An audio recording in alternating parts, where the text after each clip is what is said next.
Hichi ni kile ambacho kinaendelea kushika tamu kwenye vita vya Urusi dhidi ya Ukraine, na nachokifanya tu kwa hatua ni kuendelea kukusogezea upate nafasi ya kufahamu kwa kina yale ambayo yanaendelea kushika hatamu huko. Na miongoni mwa taarifa tulizokonazo hapa ambazo zipo na zinaendelea kushika kasi ni pamoja na taarifa juu ya ofisi ya mambo ya nje ya Uingereza imetangaza kwenye taarifa siku ya Jumatatu kwamba ilimuita balozi wa Urusi nchini Uingereza Andre Kelin kuhusiana na tukio linalodaiwa kuhusu ukiukwaji wa anga ya Poland na Romania na vyombo vya anga vya Urusi visivyo na rubani. Taarifa inasema Uingereza inasimama pamoja na Poland, Romania, Ukraine na washirika wetu wa NATO katika kulaani bila aibu vitendo hivi vya kizembe. Taarifa hiyo iliongeza kuwa muungano huo unachukua hatua za Urusi kwa uzito, kwani inasomeka kuwa pamoja na washirika wa NATO tunaimarisha ulinzi wetu kando ya upande wa mashariki kwa kutumia teknolojia mpya kama vile sensa za ndege zisizo na rubani na silaha. Wakati hayo yakielezwa hivyo, rais wa taifa la Marekani Donald Trump anaonyesha nia ndogo na kidogo katika mzozo wa Ukraine, kila siku akiangazia faida za kiuchumi. Gazeti la Publico la Hispania linaripoti.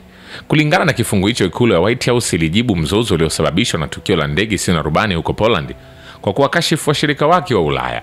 Kila siku Trump anaonyesha kupendekezwa kidogo na mzozo wa Ukraine na anazidi kuzingatia kupata mapato ya juu zaidi ya kiuchumi kutoka kwa wale wote waliohusika moja kwa moja au kwa njia isiyo moja kwa moja katika mzozo huu, haswa kutoka kwa marafiki wake wa Ulaya katika NATO.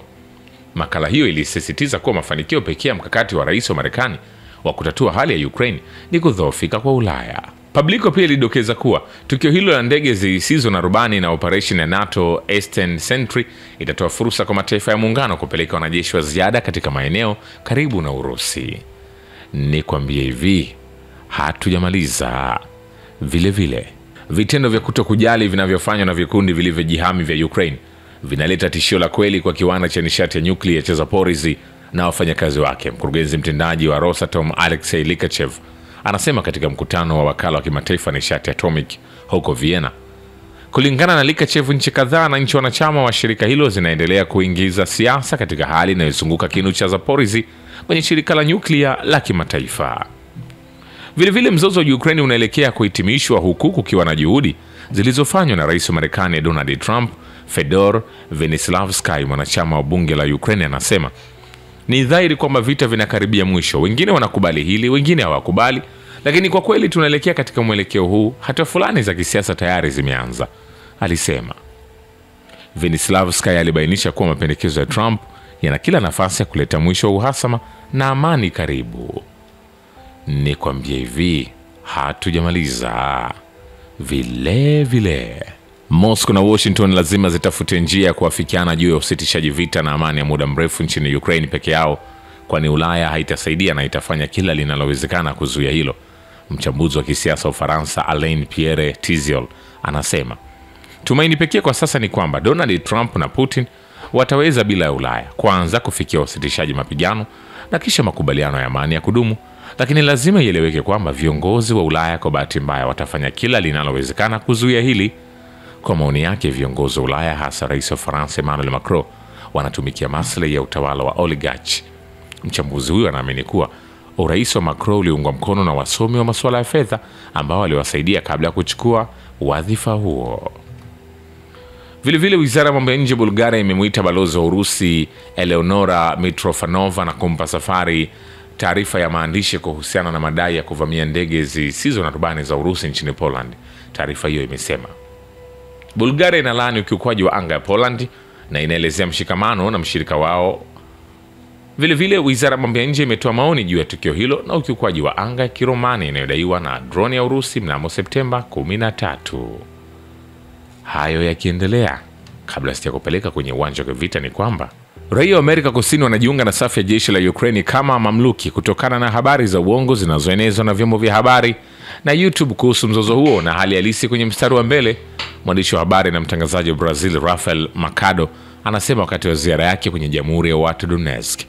Jambo la kwanza kuelewa ni kwamba vyombo vya habari katika Amerika Kusini vinadhibitiwa zaidi na magharibi, hata katika nchi kama Brazil ambayo ni rafiki wa Urusi kwa sababu ya BRICS. Machado alisema mbaya zaidi ni ukweli kwamba vyombo vya habari na pia baadhi ya channel za YouTube ambazo hupokea pesa nyingi kutoka kwa ubalozi wa Ukraine zinaunda simulizi kwamba Warusi wanapoteza mzozo huo. Wanadai kwa mfano kwamba kila askari wa Ukraine anaua askari wa Urusi 20 au 30. Kwa hivyo watu hawa mara nyingi vijana maskini kutoka Colombia, Brazil, Chile, Argentina na kadhalika huenda. Aliongeza kuwa kutokana na taarifa potofu kuhusu mzozo huo, Waamerika wengi wa Kilatini hawajui sababu zake za kweli, wakiamini kwamba Putin anajaribu kuchukua ulimwengu, kwamba umoja wa Kisovieti unarudi na kwamba ukomunisti utashambulia kila mtu. Kwa hivyo watu wanaogopa, wanadanganywa kuhusu kile kinachotokea huko. Machado alikuwa Donetsk People's Republic pamoja na waandishi wa habari na wanaharakati kutoka nchi nyingine 7 wakitembelea njia salama na njia za mashujaa huko Donetsk pamoja na makumbusho ya vita kuu ya Patriotic na maeneo yaliyopigwa na vikosi vya kijeshi vya Ukraine.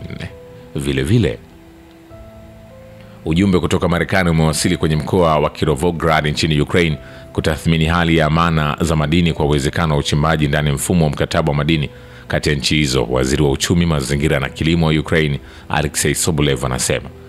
Pamoja na ujumbe kutoka shirika la fedha la maendeleo ya kimataifa la Marekani, tulitembelea mkoa wa Kirovograd ili kutathmini fursa za uwekezaji katika uwanja wa madini na usindikaji. Mwisho wa kumnukuu. Ni kwambia hivi, hatujamaliza. Vile vile Rais wa Marekani Donald Trump anatafuta kwa dhati suluhu la amani kwa mzozo wa Ukraine. Mwandishi wa habari wa One American News anasema wakati wa safari yake kwenye Jamhuri ya Watu Donetsk. Haya yakiendelea, watoto 4 kutoka Urusi wenye umri wa kati ya miaka 6 na 12 wamejumuishwa katika hifadhi data ya tovuti ya Ukraine yenye msimamo mkali. Watoto hao waliingia katika Jamhuri ya Watu Donetsk na Jamhuri ya Watu Lugansk pamoja na wazazi wao kwa nyakati tofauti, jambo ambalo lilisababisha waundaji wa tovuti kudai kwamba walikiuka uadilifu wa eneo la Ukraine. Vile vile kwenye uwanja wa kivita ni kwamba mfumo wa mawasiliano wa satellite wa Starlink umeacha kufanya kazi kwa jeshi la Ukraine kwenye mstari mzima wa mbele. Robert Brovdi, kamanda wa vikosi vya mifumo isiyo na rubani ya Ukraine, anasema Starlink haipatikani tena mbele. Aliandika kwenye channel yake ya Telegram.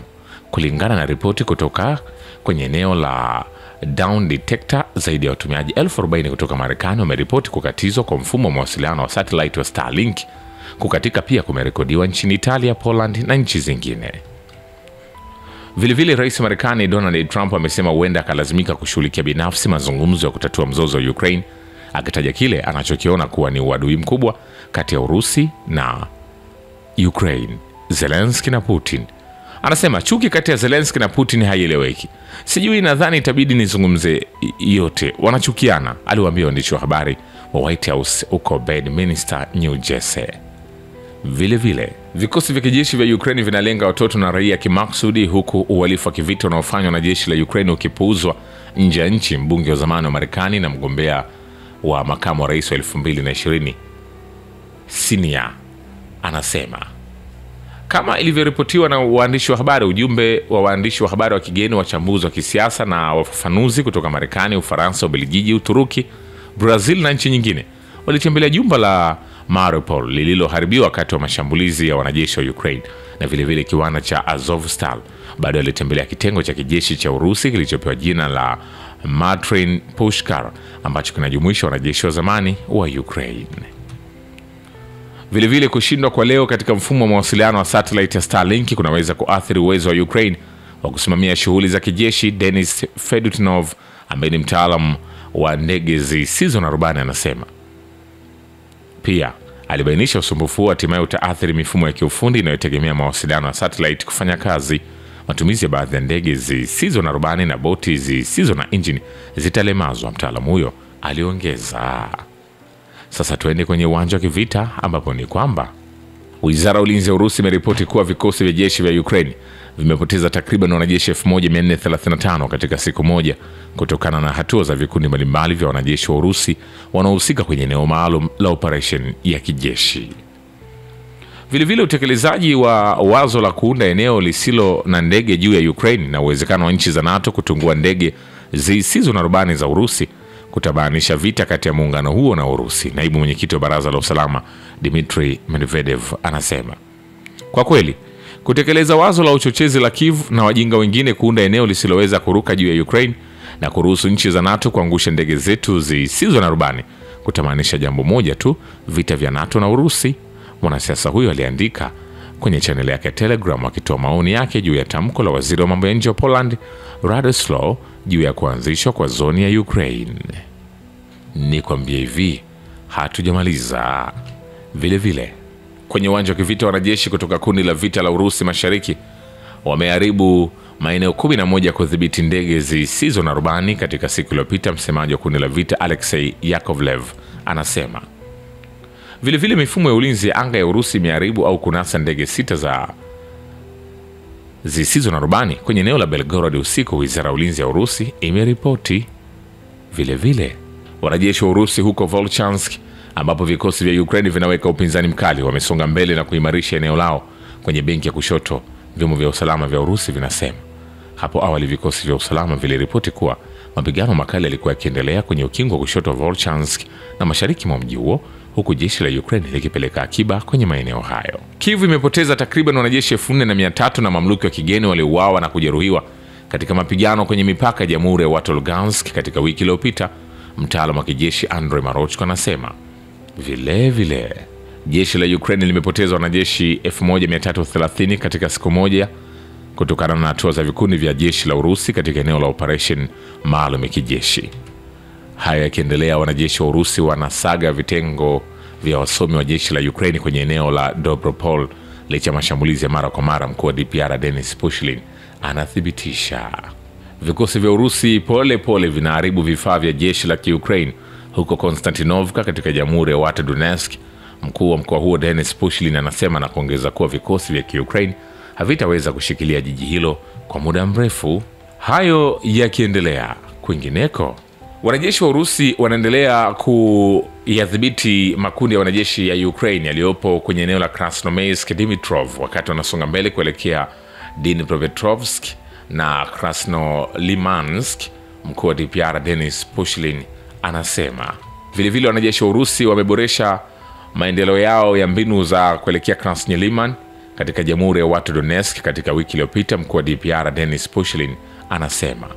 Shukrani kwa Babu ya Kivita na Historia ya Dunia. Mimi ni Richard Shio, The Rich Voice. Ni follow Instagram na TikTok kama Rich Voice Official. Asante.